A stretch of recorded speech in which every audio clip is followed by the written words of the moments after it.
విధంగా ప్రణాళిక వేసుకొని పనిచేస్తున్నాం.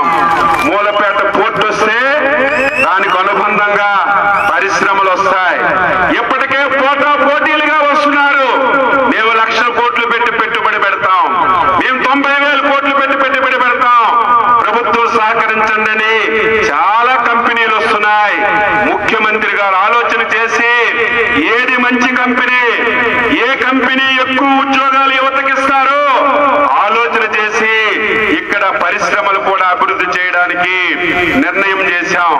ఈ రోజు మనకి రోడ్డు దోల నుంచి పోలాకి నౌపడ వెంకటాపురం వరకు ఒక రోడ్డు ఉంది. ఇది బ్రిటిష్ వాళ్ళ హైవే. ఈ రోడ్డు చూస్తే అగమ్య గోచరంగా ఉంది. ఆ రోజు నేను మంత్రిగా ఇక్కడ నుంచి నౌపడ వరకేసిన రోడ్డు తప్ప ఇటు చూసినా, నౌపడ నుంచి మళ్ళీ వెంకటాపురంకు చూసినా ఒక ఆటో వస్తే యాక్సిడెంట్లు అయిపోతున్నాయి. ఈ రోడ్డు అభివృద్ధి చేయాలంటే 100 కోట్ల అవసరం. రాష్ట్రం దగ్గర డబ్బులు లేవు, చాలా ఇబ్బందులు ఉన్నాయి.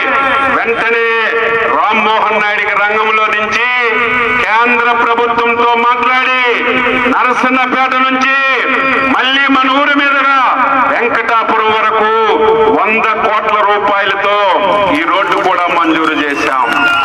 ఈ రోడ్డు 2-3 రోజుల్లో టెండర్లు పిలుస్తారు. ఈ రోడ్డు కూడా అయితే మనకి ఎంత ఉపయోగమో ఒక్కసారి ఆలోచన చేయాలి. దీనన్నింటికంటే భిన్నగా మూలపేట నుంచి మళ్ళీ భోగాపురం ఎయిర్పోర్ట్ వరకు 8 లైన్ల రహదారి శాంక్షన్ అవుతుంది. బీచ్ రోడ్డు శాంక్షన్ అవుతుంది. బీచ్ రోడ్డు శాంక్షన్ అయితే శ్రీకాకుళం జిల్లా చరిత్రే తిరగబడిపోతుందని చెప్పి తెలియజేస్తున్నాను. ఎక్కడికక్కడ టూరిజం డెవలప్ అవుతుంది, ఎక్కడికక్కడ పరిశ్రమలు వస్తాయి, యువతకి ఉపాధి అవకాశాలు పెరిగే అవకాశం ఉందని ఈ సందర్భంగా తెలియజేస్తున్నాను. 12 మాసాలు ప్రజలు చాలా సంతోషంగా ఉన్నారు. నేను ఎన్నిసార్లు ఎమ్మెల్యే అయ్యాను, ఎన్నిసార్లు ప్రభుత్వంలో ఉన్నాను, కానీ ప్రజలు ఇంత సంతోషంగా ఎప్పుడూ లేరు.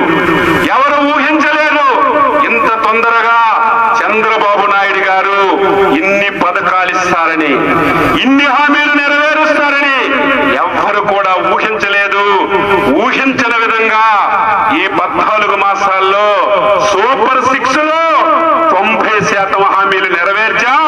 మిగతావి కూడా నెరవేర్చడానికి చిత్తశుద్ధితో అంకిత భావంతో పనిచేస్తున్నాం. ఈ రోజు మనకు ఒక రాజకీయ పార్టీ ఉంది. ఆ పార్టీ పేరు చెప్పాలన్నా, ఆ పార్టీ నాయకుడి పేరు చెప్పాలన్నా నేనే సిగ్గుపడుతుంటాను. అది రాజకీయ పార్టీ కాదు. ఆ నాయకుడు రాజకీయాలకి అనర్హుడు. ఈ రోజు రాష్ట్ర ప్రజలు సీగొట్టారు.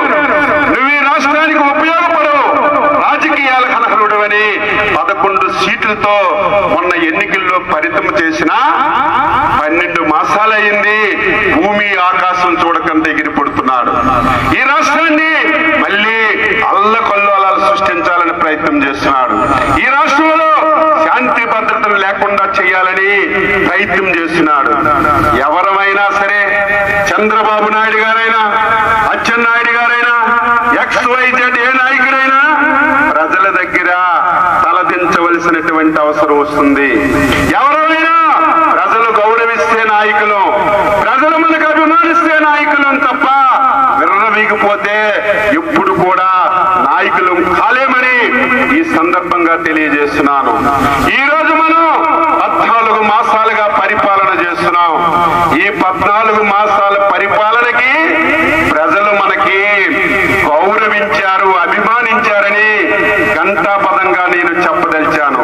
దానికి ఉదాహరణ ఈ రోజే కడప జిల్లా పులివెందుల ఒంటిమిట్ట జడ్పీటీసీ ఎన్నికలు. స్వాతంత్రం వచ్చింది, 30 సంవత్సరాలుగా పులివెందుల్లో ఓటేసే సంస్కృతి లేదు.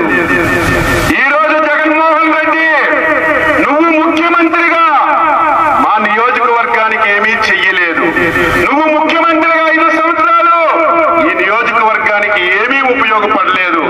దీనన్నిటికంటే మించి నీ రాజకీయాల గురించి, నీ తండ్రితో పుట్టినటువంటి నీ బాబాయినే అతి క్రూరంగా చంపావని పులివెందు